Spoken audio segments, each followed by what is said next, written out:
साहब बहुत शुक्रिया ईरान से जुड़ने के लिए, और अरविंद सिंह तेजावत साहब विदेशी मामलों के जानकार थे, उनका भी बहुत शुक्रिया। लेकिन दर्शकों, बड़ी खबर आ रही है रशिया से, जहां पर यूजनो और जो सखालिंस्क में भूकंप के तेज झटके महसूस किए गए हैं। रिक्टर स्केल पर तीव्रता करीब 6 यानी 5.9 मापी गई। दोपहर 1:52 पर ये झटके महसूस किए गए। यूजनो शहर से करीब 876 किलोमीटर दूर था। फिलहाल किसी बड़े नुकसान या किसी के हताहत होने की खबर नहीं। तो रशिया के 1:52 पर भूकंप के झटके महसूस किए गए। यूजनो संखालिस शहर से करीब 800 साढ़े 800 किलोमीटर दूर है।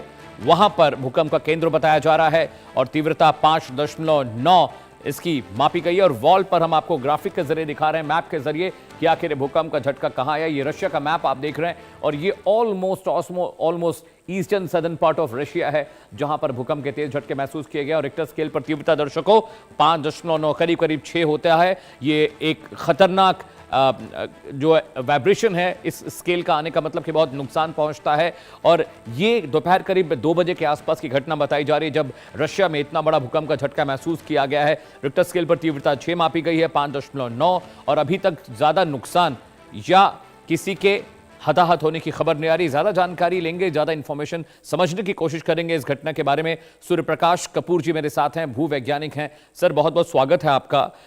रशिया के जिस इलाके में सर ये आया है, वहां पर पठार भी हैं और वहां पर बहुत सारी झीलें भी हैं। तीव्रता 5.9 मापी गई है। हालांकि अभी तक किसी भी तरह के नुकसान की खबर अभी नहीं आ रही है। कैसे देख रहे हैं हम रशिया के लिहाज से 6 रिक्टर स्केल का भूकंप? देखिए, हमारी धरती का जो डायामीटर है जी, वो 12,742 किलोमीटर है। इसमें जो ऊपर का 100 किलोमीटर मोटा लिथोस्फीयर है, उसके ऊपर 800 करोड़ आदमी रहते हैं। जितना भी समुद्र है, जितने भी पहाड़ हैं, जितने भी जंगल हैं, जितने पशु पक्षी, जो कुछ भी देख रहे हो, जो धरती की सृष्टि बसी हुई है, ये ऊपर के 100 किलोमीटर मोटे लिथोस्फीयर के ऊपर बसी हुई है। Right sir.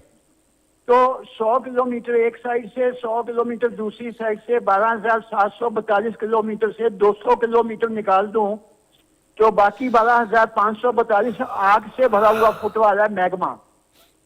जो मैग्मा का टेम्परेचर है, ये 1200 डिग्री से लेके 25-30 हजार डिग्री तक धरती की नाभि में जाता है।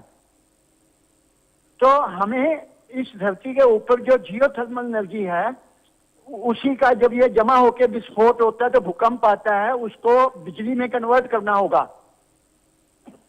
जितने भी गर्म पानी के चश्मे हैं धरती पे, इन सब के ऊपर जियोथर्मल पावर प्लांट लगा के गर्मी को बिजली के रूप में निकाल देंगे। वो डिजास्टर की बजाय डेवलपमेंट करेगी।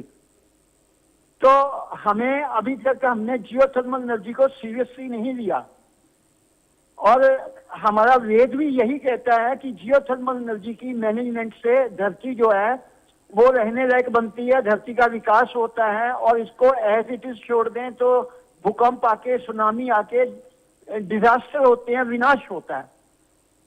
तो ये जियोथर्मल एनर्जी डोमिनेटेड प्लेनेट है।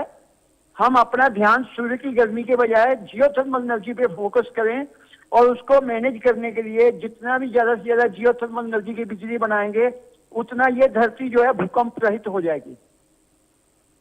Alright sir. लेकिन सर 5.9 तीव्रता यानी 6 के आसपास की तीव्रता का भूकंप अगर आता है तो कितने नुकसान की आशंका आप देख रहे हैं? ये 6 डिग्री, ये 5.9 है, ये सब्सटेंशियल अमाउंट है।